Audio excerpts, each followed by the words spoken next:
में फिर भी नहीं आएगा। कुछ दिन बाद तुम इसे भी फॉलो नहीं कर पाओगे और फिर से एक दूसरा टाइम टेबल बनाओगे। तो अगर आप उन स्टूडेंट्स में से हो जो बार बार नए नए टाइम टेबल्स बना रहा है, क्लास में टॉप करने के लिए नए नए प्लान्स बना रहा है, लेकिन आपकी ये प्लानिंग ज्यादा दिनों तक टिकती ही नहीं है और फिर से आप एक नया टाइम टेबल बनाते हो और फिर उस पर भी आप नहीं टिक पाते हो, इसके पीछे का रीजन पता है क्या है? इसके 5 मेन रीजन है जिनकी वजह से आपका टाइम टेबल हमेशा कचरे के डिब्बे में मिलता है। अगर आपने इन्हें ठीक कर लिया तो फिर आप एक ही टाइम टेबल फॉलो करके टॉप करोगे, या लिख के रख लेना। तो वो 5 रीजन है: पढ़ाई में इंटरेस्ट न होना, पढ़ाई में फोकस न कर पाना, डिस्ट्रैक्ट होना, पढ़ा हुआ याद न रहना, एंड नंबर 5 डीमोटिवेट होना। देखिए, अगर आपके पास इनका सोल्यूशन है ना, तो फिर आपको कोई भी नहीं रोक सकता। और इन 5 पॉइंट्स को आज हम एक ही वीडियो में अच्छे से कवर करने वाले हैं, तो ध्यान से सुनना। तो चलिए फिर एक एक करके इन 5 प्रॉब्लम्स का सोल्यूशन निकालते हैं। नंबर 1, पढ़ाई में इंटरेस्ट कैसे लाएं? देखिए, किसी भी चीज में इंटरेस्ट लाने का एक सीधा सा फंडा है, बर्निंग डिजायर, यानी कि आप वो काम क्यों करना चाहते हो, उस काम को करने के पीछे की वजह क्या है। यार सिंपल सी बात है, हम सब पढ़ाई करते हैं नॉलेज के लिए, ताकि उसके द्वारा हम एक अच्छी जॉब ले सके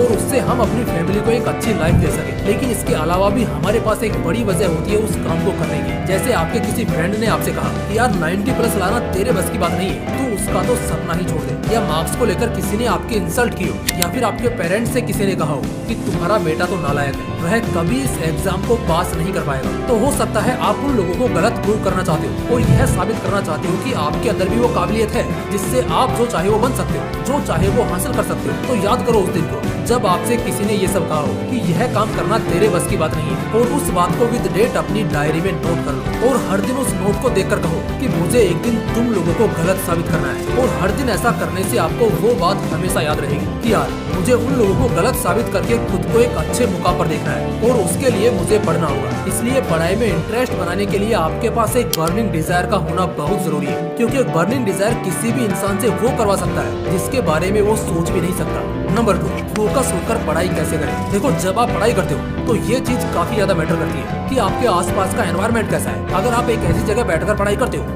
जहां आपके पास डिस्ट्रैक्शन की सारी चीज रखी हो, लाइक स्मार्टफोन, टीवी या फिर कुछ और, तो ये सब चीजें ना आपको कभी भी फोकस होकर पढ़ाई नहीं करने देगी। अपनी टेबल पर बहुत सारी किताबें रखना, यह भी डिस्ट्रैक्शन का ही एक एग्जांपल है, क्योंकि जब आपकी टेबल पर बहुत सारी किताबें रखी होंगी तब आप किसी एक बुक को फोकस होकर पढ़ ही नहीं पाओगे। कभी ये बुक पढ़ोगे तो कभी दूसरी बुक, और इस तरह से आप किसी भी एक चीज पर फोकस नहीं कर पाओगे। इसके लिए आपको क्या करना है? जब भी आप पढ़ने के लिए बैठो, आपको एक ऐसी जगह चूज करनी है जहाँ पर 0 डिस्ट्रैक्शन हो। वहाँ पर आपकी मैक्सिमम 2 या 3 बुक्स और पानी की बोतल के अलावा और कुछ नहीं होना चाहिए। और जब भी आप पढ़ने बैठो तो अपने मन में एक बात हमेशा रखना कि अब मुझे सिर्फ पढ़ना है। जब मेरा पढ़ाई का टास्क कंप्लीट हो जाएगा उसके बाद ही कुछ और करना है। जब आप इस तरह से पूरी तैयारी के साथ पढ़ने बैठोगे तो आपके ब्रेन को पहले ही ये पता रहेगा कि जब तक आपका स्टडी शेड्यूल पूरा नहीं होगा तब तक और किसी भी चीज पर फोकस नहीं करना है। तो इस कारण हमारा ब्रेन पूरे फोकस के साथ उस काम को फिनिश करने की सोचेगा ताकि वो फ्री हो सके, क्योंकि हमारा ब्रेन जो है ना, पढ़ाई जैसे बोरिंग काम से बचना चाहता है। नंबर 3, डिस्ट्रैक्शन से कैसे बचें? अगर इस दुनिया का कोई सबसे बड़ा डिस्ट्रैक्शन है तो वो है स्मार्टफोन। डिस्ट्रैक्शन का 70-80% हिस्सा केवल स्मार्टफोन कवर करता है। इसकी वजह से social media addiction, online chatting addiction, gaming addiction और ना जाने कितने तरह के एडिक्शन हो जाते हैं। अगर आप अपने स्मार्टफोन से थोड़ी दूरी बना लो ना, तो आपका 70 से 80% डिस्ट्रैक्शन तो अपने आप ही खत्म हो जाएगा। आप इसे दूर रखना तो चाहते हो लेकिन दूर नहीं रख पाते हो और खुद को कंट्रोल नहीं कर पाते हो। लेकिन डोंट वरी, अब मैं आपको एक ऐसी टेक्निक बताने वाला हूँ जिसका यूज करके आप स्मार्टफोन के डिस्ट्रैक्शन को काफी हद तक कम कर सकते हो। आपको क्या करना है, अपने फोन का होम स्क्रीन पासवर्ड अपने माँ या पिताजी से चेंज करवा लेना है और उनसे बोलना है कि अगर मैं आपसे पासवर्ड पूछूं तब भी आपको मुझे पासवर्ड नहीं बताना है। और जब आपका स्टडी शेड्यूल पूरा हो जाए तब आपको अपने पेरेंट्स से 1-2 घंटे के लिए पासवर्ड पूछ लेना है। लेकिन ये काम आपको तभी करना है जब आप घर पर हो। एक दूसरा तरीका और है, ये भी आपका डिस्ट्रैक्शन काफी हद तक कम कर देगा। उसके लिए आपको अपने फोन में जितने भी फालतू के एप्स हैं जिनमें आपका सबसे ज्यादा टाइम जाता है, उनमें आपको टाइम लिमिट सेट कर देनी है कि इससे ज्यादा मैं इस ऐप को यूज कर ही नहीं सकता। बस इतना करना है आपको। उसके बाद आपको जो भी काम करना हो या आपका जो भी डाउट हो उसे सर्च करके देख सकते हो और आप ऑनलाइन लेक्चर देखकर या अपने दोस्तों से डिस्कस करके अपने डाउट सोल्व कर सकते हो। सच में ये बहुत पावरफुल टेक्निक है। इसमें से जो फर्स्ट वाली टेक्निक है उसका यूज करके जेम्स क्लियर ने अपनी फेमस बुक एटॉमिक हैबिट को लिखा था। उसने अपने असिस्टेंट को बोला कि मेरे जितने भी सोशल मीडिया अकाउंट है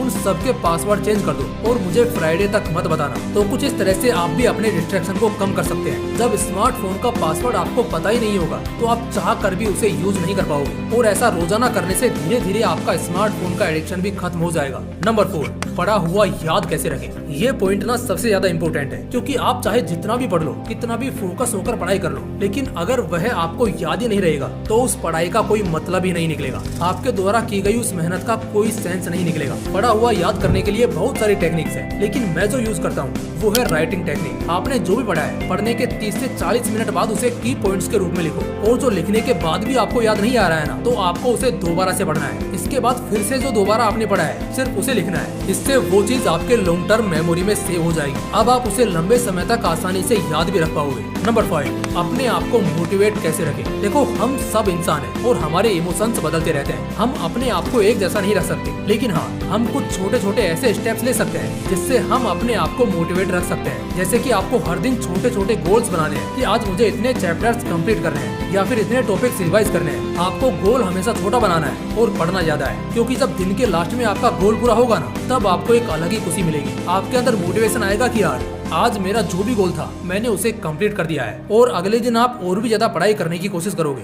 और अगर आप डेली के गोल को पूरा नहीं कर पाते हो तो आपको डीमोटिवेट नहीं होना है, क्योंकि यार बस गोल ही तो पूरा नहीं हुआ है, कोई लाइफ थोड़ी खत्म हो गई है। आज नहीं हुआ तो कोई बात नहीं, कल पूरा कर लेंगे, कल पूरी ताकत लगा देंगे। इस तरह से आपको हमेशा अपने ब्रेन को पॉजिटिव सिग्नल देना है ताकि आप हमेशा मोटिवेट रह सको। तो गाइस, इस तरह से आप इन 5 प्रॉब्लम्स को सोल्व करके अच्छे से बिना डिस्ट्रैक्ट हुए पढ़ाई कर सकते हो और एग्जाम में धमाका कर सकते हो। क्योंकि आपका रिजल्ट कैसा आएगा ये इस बात पर डिपेंड करता है कि आप आज कैसे एक्शन ले रहे हो। बाकी अगर आपको ये वीडियो पसंद आई हो ना, तो भले ही इस वीडियो को लाइक मत करना, लेकिन कम से कम अपने एक फ्रेंड को शेयर जरूर करना। मैं चाहता हूँ कि ये वीडियो हर एक स्टूडेंट के पास पहुँचे जिसको इसकी जरूरत है। अगर आपने इसे अपने एक फ्रेंड को भी शेयर कर दिया ना, तो समझो आपने अपना कर्तव्य पूरा कर दिया। अब उसकी बारी है।